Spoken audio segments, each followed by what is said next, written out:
لیکن حکومت کے نوچے کنڈوں سے ہمیں اس سے بھی گری ہوئی حرکتوں کی امید ہے۔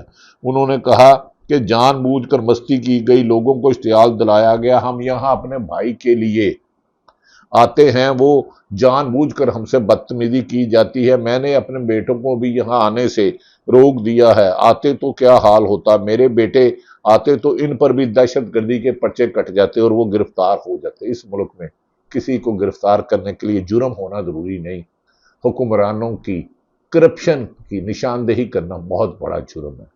جس ملک میں سچ بولنا جرم ہو اور لا قانونیت اور ہراسمنٹ لیگل ہو جائے اور انہیں نوازا جائے تو اس ملک، اس شہر سنگ دل کو جلا دینا چاہیے۔ یہ ایک شاعر کا شعر ہے۔ علیمہ خان نے کہا ہم آج اسی لیے یہاں اکیلے آئے ہیں، یہ سب جان کر کیا جا رہا ہے، کسی کو مارنا نہیں چاہیے تھا، نہ لڑائی جھگڑا ہونا چاہیے تھا۔ یہ کس نے کہا کہ میری امریکہ میں پراپرٹی ہے، شوکت خانم کی فنڈ ریزنگ سے خریدی گئی ہے۔ صحافی کا کام ہے اگر اس کے پاس ثبوت ہیں تو ثبوت سامنے لائے۔ میں کہہ رہی ہوں میری پراپرٹی حق حلال کے پیسوں کی ہے، رزق حلال ہے نہیں بات ہوتا ہے۔ ہاں حرام ہے تو اس کا احتساب ہونا چاہیے، چاہے حکومت میں ہو، چاہے اپوزیشن میں ہو، چاہے صحافت میں ہو، چاہے سرکاری افسر ہو، آپ کو حلال ہو تو حلال ہی ہے۔ انہوں نے کہا آپ غیر متعلقہ سوال کر کے ٹیکسٹائل کاروبار کو نقصان پہنچا رہے ہیں۔ انہوں نے کہا شوکت خانم کے اس سوال پر نہ اٹھائیں۔ نورین نیازی، نعیم پچوتا نے جو کیا اس کا جواب نعیم پچوتا دے گا۔ ہم اپنے بھائی اور بھابھی دونوں کے لیے آتے ہیں، جو انڈا پھینکا گیا اس کے بارے میں کوئی پوچھ نہیں رہا، وہ مرغیاں کہاں گئی جنہوں نے انڈا پھینکا، اس کو چھوڑ دیا گیا۔ یہ ایک سازش کے تحت آتے ہیں، ہمیں اشتعال دلایا جائے تاکہ ہمارے بھائی کو یہ سزائیں دلوائیں۔ نہ ہمارا بھائی جھکا، نہ ہم جھکے، نہ 25 کروڑ عوام جدوجہد سے بات کر رہی ہے۔ انہوں نے کہا جس شخص کے ساتھ، جس لیڈر کے ساتھ 25 کروڑ عوام اور جمہوریت کی جدوجہد آئین کی حکمرانی کر رہا ہو تو اس پر نہیں روکا جاتا۔ انہوں نے کہا اگر میں نے اپنے اوپر انڈا خود پھینکوایا تو پولیس ان دونوں خواتین کو بچا کر کیوں نہیں لے گئی، انہیں سب کے سامنے لائیں تاکہ لوگوں کو سچ اور جھوٹ کا فرق پتہ چلے۔ انہوں نے کہا ہم پر انڈا پھینکے جائے یا کوئی تحریر کی جائے ہمیں کوئی فکر نہیں، ہم پرامن جدوجہد جاری رکھیں گے۔ ناظرین یہ جمہوری سوچ ہے۔ دوسری طرف پاکستان تحریک انصاف کی بشرا عمران خان کے اہلیہ بشرا بی بی کی صحت پر سپریم کورٹ سے تحریک انصاف نے رجوع کرنے کا فیصلہ کر لیا ہے۔ انہوں نے کہا سابقہ خاتون اول کے سیاسی انتقام کا نشانہ ہے، ان کی بگڑتی ہوئی صورت کے باوجود جیل انتظامیہ نہ صرف علاج میں رکاوٹ بن رہی ہے بلکہ عدالت کے واضح احکامات کو نظر انداز کر رہی ہے۔ یہ طرز عمل نہ صرف غیر انسانی ہے بلکہ انسانی بھی ہے۔ ناظرین یہ رہی آج جب دوسری طرف ناظرین عمران خان کی بہن جب ڈیالہ جیل گئی تو انہوں نے بڑے زبردست سوالات کیے، بڑے تحمل اور بردباری سے جواب دیا۔ انہوں نے کہا کہ میں اس کی مذمت کرتی ہوں، کاش وہ واقعہ نہ ہوتا، صحافی کو جج سے زیادہ غیر جانبدار ہونا چاہیے۔ یہی ہمارا بنیادی، ہمیں جب پڑھایا جاتا تھا تو بنیادی اصول تھا کہ صحافی کسی ایک جماعت کا، کسی ادارے کا اعلی کار ہو تو اپنے پروفیشن سے غداری کرتا ہے، لیکن صحافی پر توڑ پھوڑ کسی بھی لحاظ سے مناسب نہیں ہے۔ ناظرین اس سلسلے میں طارق متین انہوں نے بھی کل کے کیا، عدیل راجہ اور دیگر صحافیوں نے رائے کی اور سبینہ پاشا نے اور ہم نے کٹھے کام کیا، انہیں بھی جبری نکالا گیا۔ وہ کیا فرماتی ہیں نیوز اینکر، پروگرام اینکر تھی، انہیں لوگ جو ہے وہ دوسروں کو بیوقوف بناتے ہیں۔ عطا طارق صاحب نے بھی اسٹیٹمنٹ دیا کہ جی طیب بلوچ کے خلاف یہ مذمتی تشدد والا رویہ جو ہے وہ قابل قبول نہیں، ہم صحافیوں کے ساتھ کھڑے ہیں۔ تو میں نے تو پھر پوچھا ہے کہ بھائی عطا طارق صاحب آپ میرے ساتھ کیوں نہیں کھڑے ہوئے؟ آپ نے تو ٹویٹ میں لکھا ہوا ہے کہ ہم اختلاف رائے رکھنے والے صحافیوں کے ساتھ کھڑے ہوتے ہیں، تو میرا قصور کیا تھا؟ میں نے کون سا کوئی ایٹم بم چلا دیا تھا، کوئی راز افشا کر دیے یا کوئی کسی کے اوپر حملہ کر دیا؟ میں نے تو کبھی کسی کو گالی تک نہیں دی، کسی کو تم کر کے کبھی بات نہیں کی۔ تو آپ اتنے، میں تو مطلب جو میں شو کرتی تھی اس میں تو میں ایون اپنی اوپینین تک بھی نہیں کبھی دیتی تھی، لیکن اس کے باوجود مجھے نوکری سے نکال دیا گیا، میرا روزگار چھینا گیا۔ آپ تو میرے ساتھ نہیں کھڑے ہوئے، آپ نے تو نہیں کہا کہ بھئی یہ صحافی کو کیوں نکالا جا رہا ہے۔ اور میں صرف اکیلی نہیں ہوں، میرے ساتھ ایک لاتعداد صحافیوں کی لسٹ ہے کہ جن کو روزگار جن سے چھینا گیا ہے، ان کے ساتھ تو آپ ہی کھڑے ہوئے. ہمارا قصور بھی تو اختلاف رائے ہی تھا نا. ہماری رائے آپ کو پسند نہیں، آپ نے اٹھا کے ہمیں اسکرینوں سے آف کر دیا، ہمیں دفتروں سے باہر نکلوا دیا. تو ہمارا اختلاف رائے تو آپ کو بالکل پسند نہیں تھا، آپ نے ہمارے روزگار چھین لیے. لیکن دوسری طرف آپ اختلاف رائے کے بڑے حامی بن رہے ہیں اور کہہ رہے ہیں کہ اختلاف رائے کی بنیاد کے اوپر کسی کو تشدد نہیں. میاں صاحب آپ کو احساس صاحب نہیں دیتا، پی ٹی وی کو 6 مہینے سے تنخواہ نہیں ملی، 3 مہینے سے معافی چاہتا ہوں. لاتعداد صحافیوں کو نوکری سے نکالا گیا، لوگ ملک چھوڑ کر چلے گئے. صحافت ایمانداری سے غیر جانم طریقے سے کرنا جرم بنا دیا گیا. ان سب کا آپ کو کرنا ہے. ناظرین، انڈے بھی کھائیں اور پرچے بھی ہمارے اوپر. انڈے مارنے والی خواتین کو آپ لے کر گئے تھے. علیمہ اور ایس ایچ او مکالمہ کہ آپ نے گرفتار کرنا ہے، یہ بھی سنیں. علیمہ اور ایس ایچ او کے درمیان کیا مکالمہ ہوا. بدقسمتی ہے، محافظوں کو بھی یہ ذمہ داری کرنی چاہیے. وہ پھر وہ اشتعال ڈلواتے ہیں، پھر ان کو ساروں کو جیلوں میں ڈلوا رہے ہیں.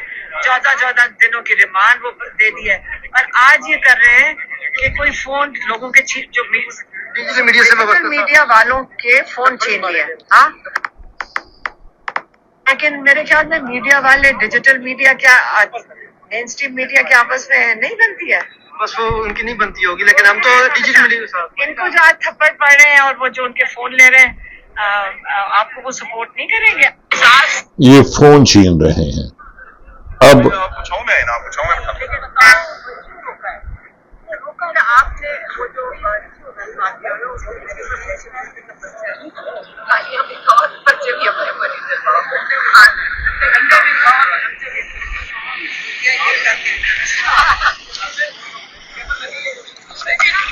جب میں وہاں سے وہ جو سارا وہ جو انسیڈنٹ ہوا تو اس کے بعد تو میں نے رات کا پورا پیغام دیا.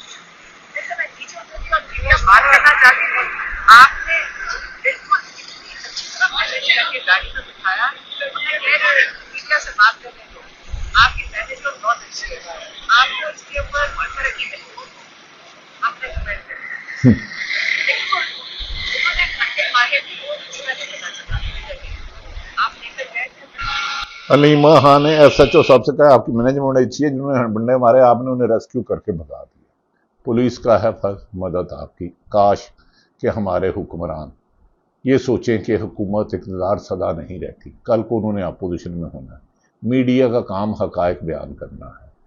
یہ جو ملک میں فتنہ فساد کیا جا رہا ہے یہ کسی بھی لحاظ سے ملکی مفاد میں اچھا نہیں ہے. کاش ہمارے حکمران اس بات کو سمجھیں اور سوچیں کہ جو یہ کر رہے ہیں، کل جو فصل نفرت کی بو رہے ہیں انہیں کاٹنا ہوگی.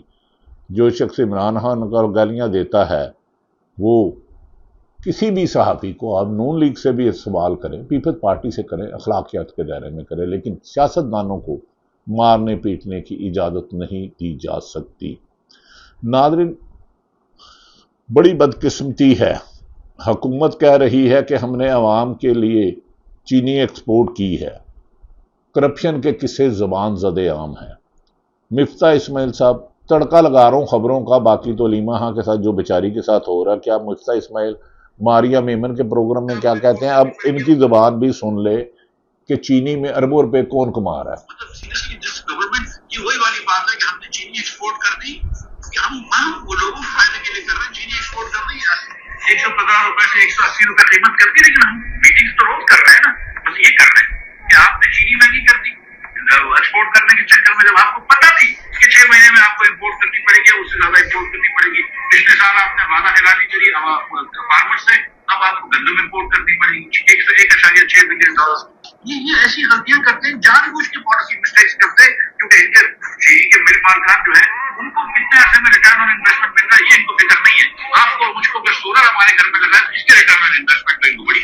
دیکھیں ناظرین، یعنی کہ یہ ملک میں مہنگائی کر کر، بے روزگاری کر کر، لوگوں کو گرفتار کر کے لوگوں کو اتنا بے چین کرنا چاہ رہے ہیں کہ لوگ اپنی جد و جہد کرنی چھوڑ دیں. حکومت کی یہ پالیسی حکومت کے لیے لمحہ فکری ہے. نیپال کے وزیر اعظم نے استعفیٰ دے دیا، عوامی طوفان کے سامنے ٹہر نہ سکے. بے شک اس میں ناظرین، نیپال میں سوشل میڈیا کے خلاف پابندی پر جو بہت بڑی داستان آ رہی ہے اس کی ایک زبان زدے عام ہے.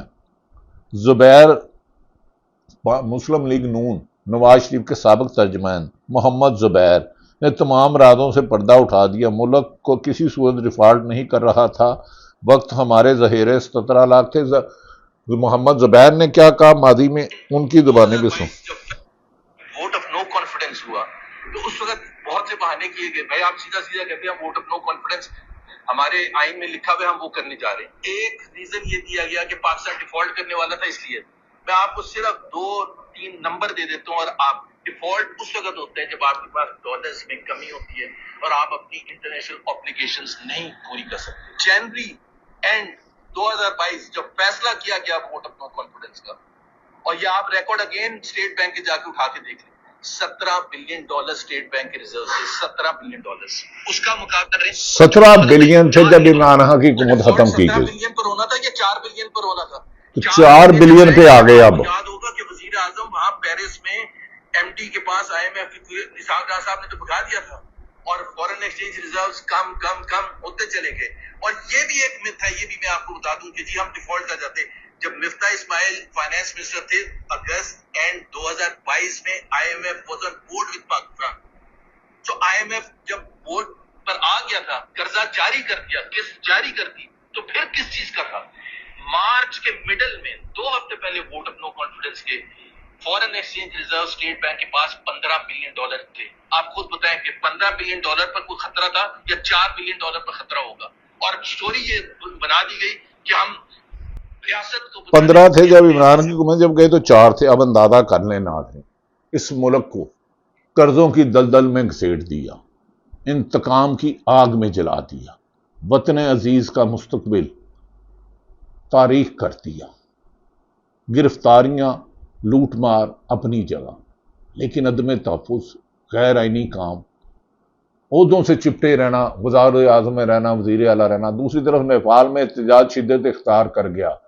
صدر، وزیر اعظم کی رہائش گاہیں پارلیمانی نظر آتی، وزیر خزانہ پر تشدد. وزیر اعظم مستعفی ہو گئے نیپال کے. نیپال میں سوشل میڈیا پر پابندی کے خلاف ہونے والے ملک گیر احتجاج میں 19 افراد کی ہلاکتوں کے بعد وزیر اعظم شرما مستعفی ہو گئے. وزیر اعظم نے اپنا استعفیٰ نیپالی صدر کو پیش کر کے کہا کہ وہ مسئلے کا سیاسی حل چاہتے ہیں. دوسری طرف صدر نے نئے وزیر اعظم کی نامزدگی کے لیے بات چیت شروع کر دی. دوسری طرف ملک کے وزیر داخلہ رمیش نے بھی کچھ دیر قبل اپنے عہدے سے استعفیٰ دے دیا. وزیر اطلاعات اور نے تصدیق کی ہے کہ حکومت گزشتہ ہفتے لگائی گئی سوشل میڈیا پر پابندی واپس لے لی ہے. سوشل میڈیا پر نیپال میں لگائی گئی پابندی لاکھوں افراد آگے صدر، وزیر اعظم کی نظر آتش واپس لے لی گئی. ان کا کہنا تھا کہ ہم نے اس سوشل میڈیا پر عائد پابندی ختم کر دی ہے، اب سب تمام پلیٹ فارم استعمال کر رہے ہیں. اور یہ بھی پڑھیے آسٹریلیا میں اسی طرح ناظرین پاکستان میں بھی سوشل میڈیا کا کچھ لوگ غلط استعمال کر رہے ہیں. انہیں چاہیے کہ خبر کسی کے بارے میں نہیں، اس کی تذلیل نہ کریں، چاہے وہ کسی سیاسی جماعت سے وابستہ ہے، سرکاری افسر ہے. لیکن خدا کے لیے ملک کو دیوالیے ملک کو کیا جا رہا ہے. ملک میں جان کے مہنگائی کا طوفان کھڑا کیا گیا ہے. آپ کا گروتھ ریٹ چاول کی، گندم کی نہ ہونے کی وجہ سے نیچے آ جائے گا. ملک میں مہنگائی کا طوفان کھڑا کر کے، سیاسی انتقام کر کے، میڈیا کی آزادی ختم کر کے، جسٹس منصور علی شاہ نے، جسٹس منیب اختر نے، عطر منیلا نے، عائشہ ملک نے فل کورٹ کا بائیکاٹ کیا کہ آپ قانون کے خلاف جا رہے ہیں، عدلیہ کو حکومت کے متحد ادارہ بنا رہے ہیں. یہ سب کیوں کر رہے ہو؟ یہ ایک بہت بڑے طوفان کا پیش خیمہ ہے. بڑے طوفان آنے سے پہلے ملک کو آئین اور قانون کی حکمرانی میں لے آنا چاہیے. عمران خان نے جیل سے پیغام دیا ہے، جو مرضی کر لے، مجھے ختم کرنے والوں خود ختم ہو جائیں گے، لیکن عوام میں جو سیاسی شعور ہو گیا ہے وہ حقیقی آزادی تک جاری رہے گا. اللہ تعالیٰ پاکستان کا حامی و ناصر ہو. خبریں بہت زیادہ ہیں، لیکن خبث، طوفان، فسادیت، ظلم، جبر کے آگے عوام جھکنے کے لیے تیار نہیں. دیکھنا یہ ہے کہ ظالم ظلم کرتے کرتے نڈال ہو کر گرنے والا ہے. اس کے گرنے کا انتظار کریں. پاکستان رول آف لا، آئین اور قانون کی حکمرانی اور انسانی حقوق کی ترجیح دینے پر ترقی کرے گا. پاکستان زندہ باد.